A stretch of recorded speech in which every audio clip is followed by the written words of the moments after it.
Hello, welcome to the latest episode of From the Horse's Mouth. And today I'm joined by a very popular figure who keynoted at our recent conference, Zakaria. And he doesn't need too much introduction, I think. That it's very good to have you back, Fareed. And maybe you could just share a little bit about how, I think we spoke about 3 months ago. How has the world changed since then? What is top of your mind at the moment? First of all, thank you, Phil. It's a huge pleasure to be with you. I think probably the biggest shift that is taking place right now since we last spoke, and I'm just back from Ukraine. I was in Europe. Countries around the world are realizing that they're on their own a little bit more than they had thought they were. By which I mean the old structure of the international system, in which you had this very broad, deep alliance structure of the United States, is fraying, and it's fraying to a large extent because of actions of the Trump administration and Donald Trump, you know, putting tariffs on our closest allies, quarreling with India, quarreling with Brazil. But the net result of that, abandoning Ukraine in some sense, right? The whole effect of that, what I've noticed is people are beginning to realize they're on their own, and they're asking themselves, how do we, create a path for ourselves where we don't rely so much on the United States that we get ourselves into a situation where if the United States abandons us, turns back, withdraws, whatever, we're screwed. So everyone is beginning to hedge.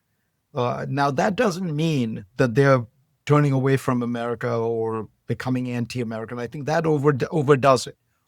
Everyone is self-interested. They understand that there are powerful benefits to partnering with the largest economy in the world. They're in many cases trying to cozy up to the United States, but they are also asking themselves, what is Plan B?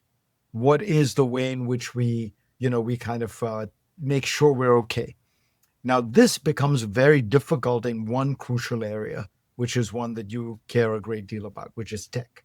Because what is happening is the world is essentially moving to a bipolar reality in the world of technology.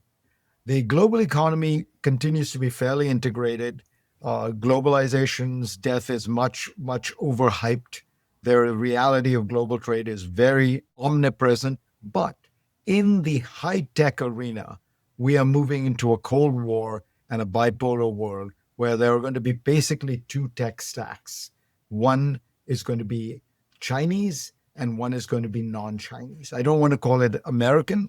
It is largely American dominated, the non-Chinese one, but very crucial elements of it come out of Taiwan, out of South Korea, out of the Netherlands with ASML. But it's a Chinese, non-Chinese tech stack. And countries are trying to navigate how do they get the benefits of being part of the highly productive non-Chinese tech stack, and the crucial relationships are with the United States there. But at the same time, do you want to leave yourself totally dependent on America? Do you have an option? That's what people are kind of trying to figure out. But I think that is the new world, which is a globalized economy, interdependence, all that stuff, but a real bifurcation on the issue of technology. And you're beginning to see the UAE had to, in order to get the deal, the chip server AI deal that they got with the United States over the last 5 years, they ripped out entirely from all their systems, all Chinese components, and they replaced them with South Korean, American, Taiwanese components. That's the new reality.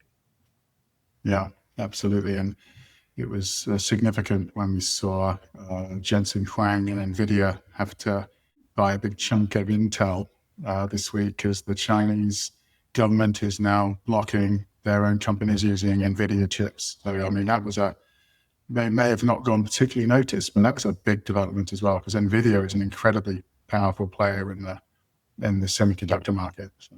Exactly. I mean, part of it is, let's be honest, Trump has now tied the U.S. government's fate with Intel, Intel stock was sagging. And I think he wanted to do something that kind of boosted Intel's fortunes. But what the hopeful sign here and the positive sign here is what Intel needs to understand is it has lost the battle on chip design. It just made too many bad calls. It didn't go along with the move from desktop to to a tablet and to iPhone to mobile. It missed the design shift that took place that Nvidia is at the heart of, which is moving to essentially GPUs and things like that. What it can still do is manufacture, and the Nvidia investment suggests that Intel realizes that its future is essentially in becoming an American TSMC, and it's going to have to junk all the design elements and just focus on manufacture, which is what the market had gone there. Intel was kind of almost defying market forces because of its history of having done both, and the Nvidia investment maybe is a sign that, like, we'll invest in you, but if you notice, the Nvidia investment is entirely for manufacturing, not for any design. So we have to talk about some of the topic du jour and the impact of social media as well as AI is having such an impact on industries right across the board. But how much is this reshaping democracy, right? And it's happening right now. We've got this mix between politics, entertainment, media, and AI. It seems to be all coming together, and we can't discount what happened this week with the Kimmel show getting cancelled and things like that. So where are we headed with all this? Is our democracy still resilient, or are we closer to a systemic breakdown, Fareed? I think, I hate to use the word crisis and systemic breakdown, but I think it would be very rash and naive not to see the effects of all this stuff. It's very deep, it's very serious. And I think, people who say we're going through this enormous technological revolution, or, this is the biggest thing that's ever happened, or whatever. Well, if that's all true, to then expect that it has no impact on the society and the politics and our psychology is naive. I think both are true. It's incredibly revolutionary, and there's a huge positive and upside economically for those, particularly, who can surf the wave. But it's also incredibly disruptive, and I think it has fundamentally changed the way in which we conduct politics, we do all of that stuff. And the main thing you realize, I think, in this whole episode that involves Charlie Kirk, the rise of Charlie Kirk, the assassination of Charlie Kirk, the aftermath of Charlie Kirk, and the Jimmy Kimmel firing, is that social media has this extraordinary ability to allow people to find allies, in their own, around the world, gather those together, reinforce their views, make those views more extreme, and then burst onto the world with that. So you think about Charlie Kirk. Charlie Kirk, who was it was an amazing success story of how he built his fame and his credibility, but it crucially rested on social media. So people talk a lot about him going to college campuses and being willing to engage with any and all, which is completely true. What people don't focus on is the reason Charlie Kirk became as famous as he did was not that he went to college campuses, is that he had a 4 to 5 person media team with him when he went to those college campuses, filming for the 3 hours that he was there. Though that from every college campus, then they would put out 3, 4, 5, 45-second, 60-second, 2-minute, 4-minute videos, which would go viral and be seen by millions and millions and millions of people. It's not the 3,000 people on campus who made Charlie Kirk famous. It was so the campus event was almost the occasion for a series of made for social media clips, then sent viral, then went viral. And that was the core of how Charlie Kirk's, was able to build his fame and the momentum that came out of it. And as I say, it's total genius the way they did it, and he deserved an enormous amount of credit, but it is a social media phenomenon. Then, of course, you have the killer, entirely seems to have gone down social media silos, rabbit holes, radicalized himself.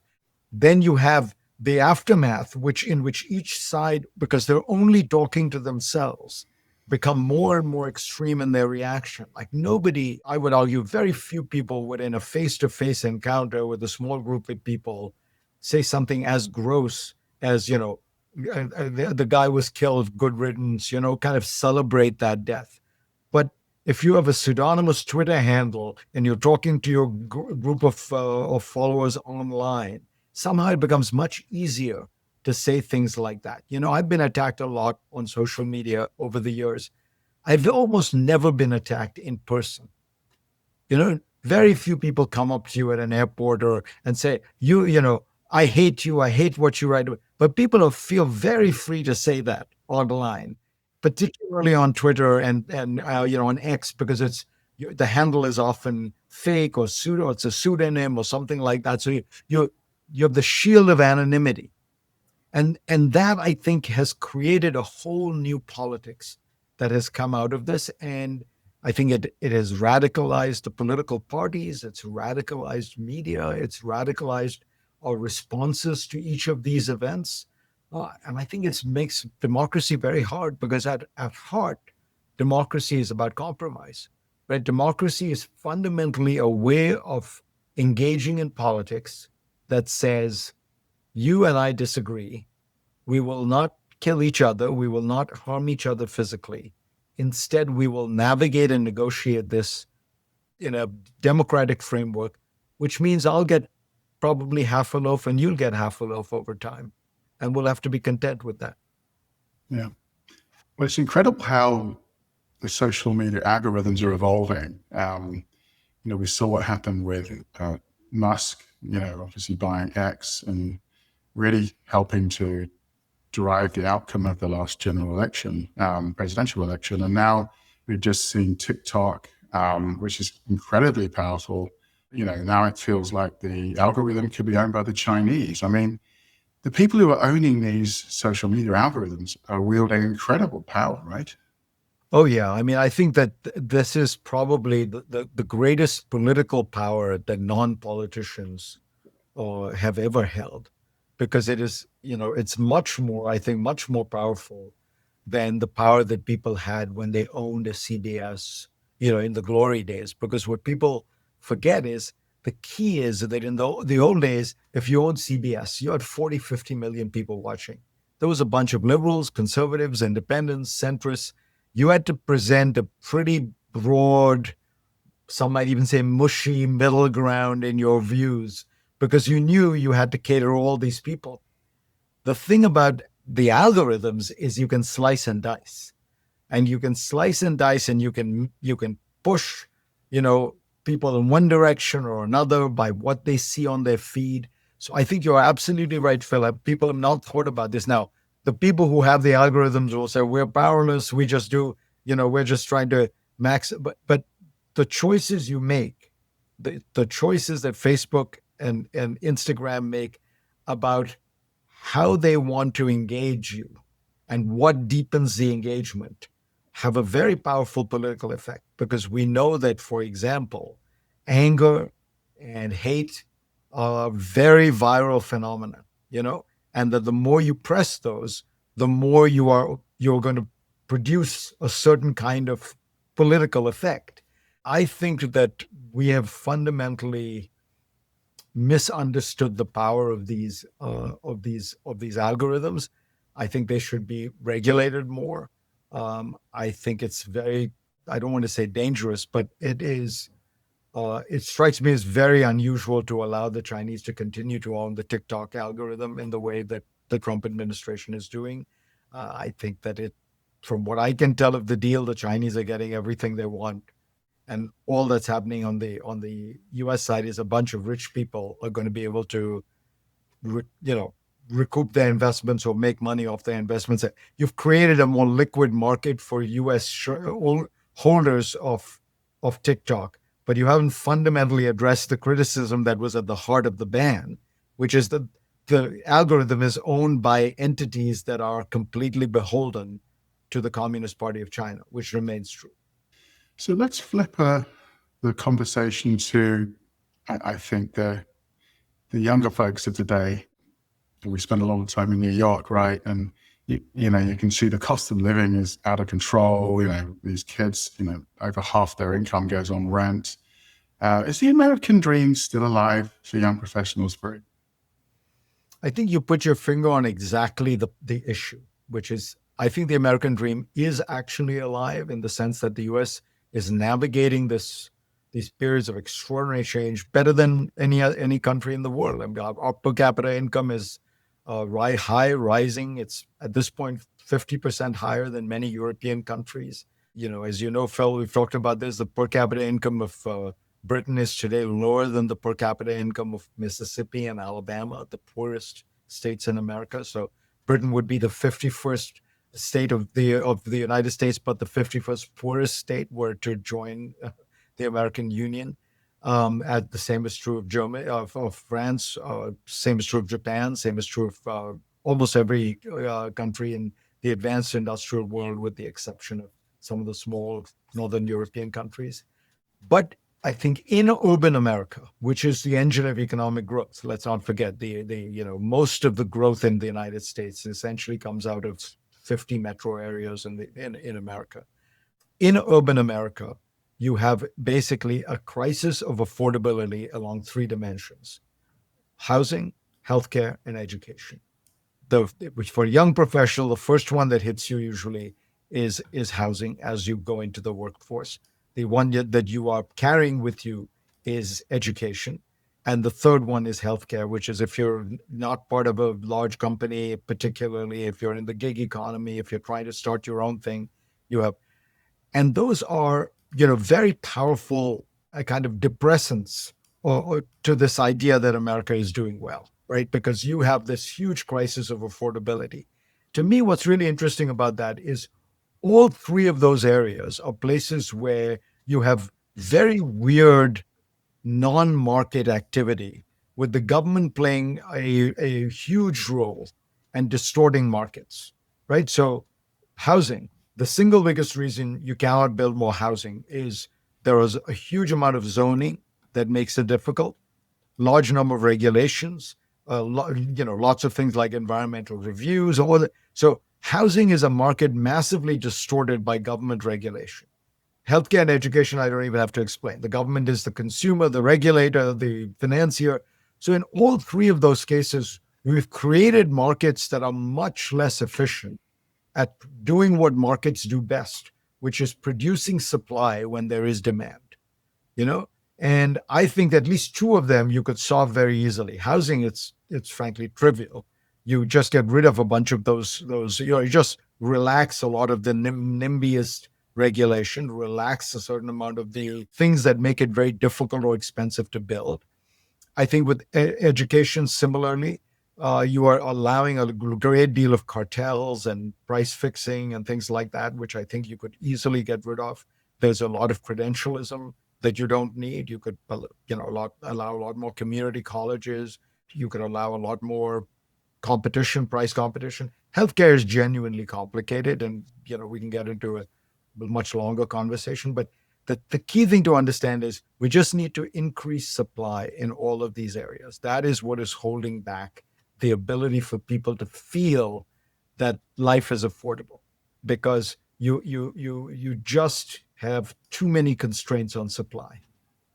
Yeah, I mean, you sort of look at what's happening with the mayor election in New York, and they're going hard left. The youth are getting the vote out, and they see hope in somebody who cares about them. And I think this could send some big warning signs to the government and the rest of the country for the outcome of that election, which looks like it's almost certain to result in a Mamdani victory, right? So. I think that's exactly right. And when people feel frustrated and they have this crisis of affordability, they want to listen to, they're open to radical ideas. And first of all, Mamdani is super charismatic. Secondly, amazingly good on social media. Back to our social media, he comes across as authentic. He comes across as real. and he has an answer to this crisis of affordability. And if you any an answer beats no answer. And I think I would say that the answers are wrong. The answer is not government-run grocery stores and rent freezes, both of which will actually restrict supply. But it's an answer. And as far as I can tell, Eric Adams has no answer, and Andrew Cuomo has no answer. And it's a good reminder in politics that an answer will beat no answer every time. Just as Trump, you know, tariffs and deport immigrants is an answer to a lot of people feeling their country was out of control. There's all this weird stuff happening. Why am I not? Why is change happening so fast? And his answer is too much trade, too much immigration. I'll shut both down. You'll prosper. An answer beats no answer. Yeah, you're absolutely right. So finally, maybe at a personal level, you have so many amazing conversations and I watch them every Sunday morning. But what conversation has shifted your worldview the most, maybe over the last 3 months, and why, Farid? God, that's a very interesting question. I would say probably the conversation I had. I did a special on social isolation and the issues that people worry about now with regard to not just social media but in general with the technology. And I talked to Jonathan Haidt, the author of The Anxious Generation, and to a couple of the other academics. And I think I've always thought of myself as somebody who can handle technology fine. The problems it creates are for other people, and I can write about them and talk about. And I bet most of us feel that way. Like I would check my phone the first thing I get up in the morning, last thing I do at night.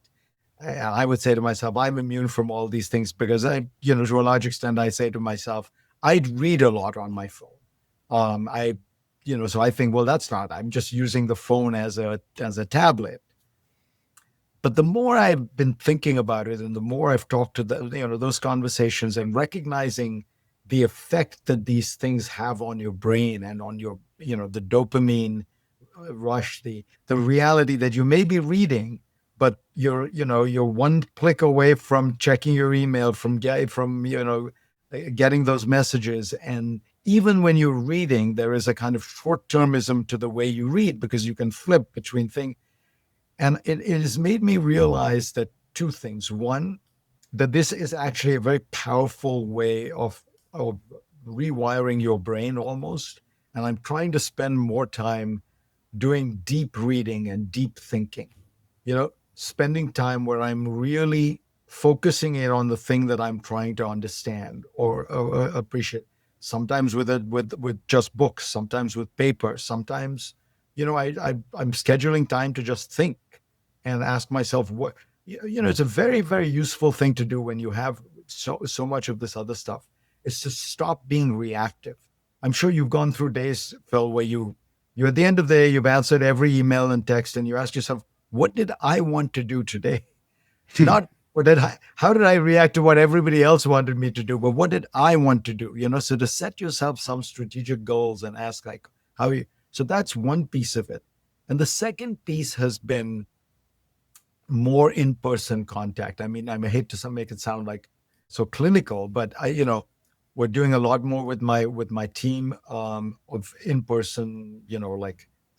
I'm trying to make sure that we do kind of karaoke night or a drinks night or a pizza night or things like that.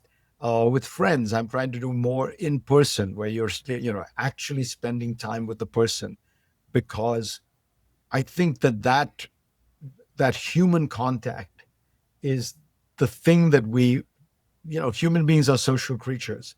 And when you don't have that, I think it creates a sense of loss and a social isolation and a feeling of loneliness.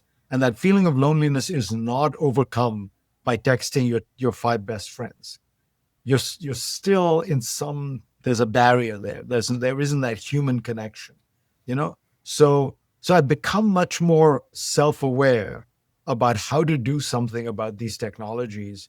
And, you know, I want all the advantages of the technologies, but I want to try to mitigate some of the downsides.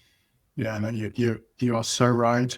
And I talk to my staff all the time about, get out, walk the dog, just do more. We organize so many more social events and things as possible, because I think if people just stare at a laptop or phone all day long, it's terrible for your mental health. And you end up with, real issues. So this has been wonderful to catch up with you again, and very excited to have you join our community in New York next month for another fantastic summit that's coming up. And thank you very much for your time today, Fareed.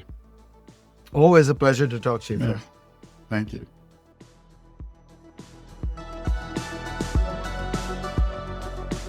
Thanks for tuning in to From the Horse's Mouth, intrepid conversations with Phil Fersht.